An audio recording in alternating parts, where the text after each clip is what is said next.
సామెతలు 28వ అధ్యాయము 1-28 వచనములు. ఎవడును తరుమకుండనే దుష్టుడు పారిపోవును, నీతిమంతులు సింహము వలె ధైర్యముగా నుందురు. దేశస్థుల దోషము వలన దాని అధికారులు అనేకులగుదురు. బుద్ధి జ్ఞానములు గలవారి చేత దాని అధికారము స్థిరపరచబడును. బీదలను బాధించు దరిద్రుడు ఆహార వస్తువులను ఉండనీయక కొట్టుకొనిపోవు వానితో సమానుడు. ధర్మశాస్త్రమును త్రోసివేయువారు దుష్టులను పొగడుచుందురు. ధర్మశాస్త్రమును అనుసరించువారు వారితో పోరాడుదురు. దుష్టులు న్యాయమెట్టిదైనది గ్రహింపరు.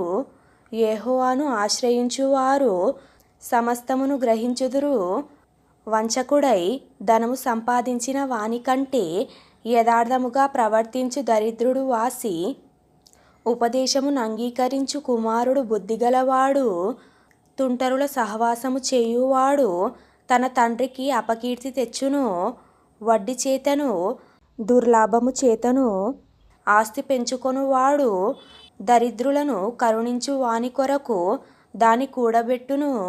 ధర్మశాస్త్రము వినబడకుండా చెవిని తొలగించుకొను వాని ప్రార్థన హేయము. యథార్థవంతులను దుర్మార్గమందు చొప్పించువాడు తాను త్రవ్విన గోతిలో తానే పడును. యథార్థవంతులు మేలైన దానిని స్వతంత్రించుకొందురు. ఐశ్వర్యవంతుడు తన దృష్టికి తానే జ్ఞాని. వివేకము గల దరిద్రుడు వానిని పరిశోధించును. నీతిమంతులకు జయము కలుగుట మహాఘనతకు కారణము. దుష్టులు గొప్పవారగునప్పుడు జనులు దాగియుందురు. అతిక్రమములను దాచిపెట్టువాడు వర్ధిల్లడు. వాటిని ఒప్పుకొని విడిచిపెట్టువాడు కనికరము పొందును. నిత్యము భయము గలిగి ప్రవర్తించువాడు ధన్యుడు. హృదయమును కఠినపరచుకొనువాడు కీడులో పడును. బొబ్బరించు సింహమును తిరుగులాడు ఎలుగుబంటియు దరిద్రులైన జనుల నేలు దుష్టుడును సమానములు. వివేకము లేని వాడవై జనులను అధికముగా బాధపెట్టు అధికారి.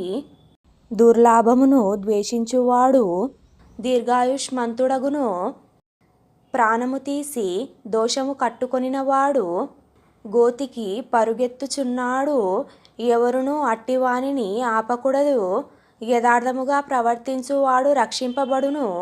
మూర్ఖ ప్రవర్తన గలవాడు హఠాత్తుగా పడిపోవును.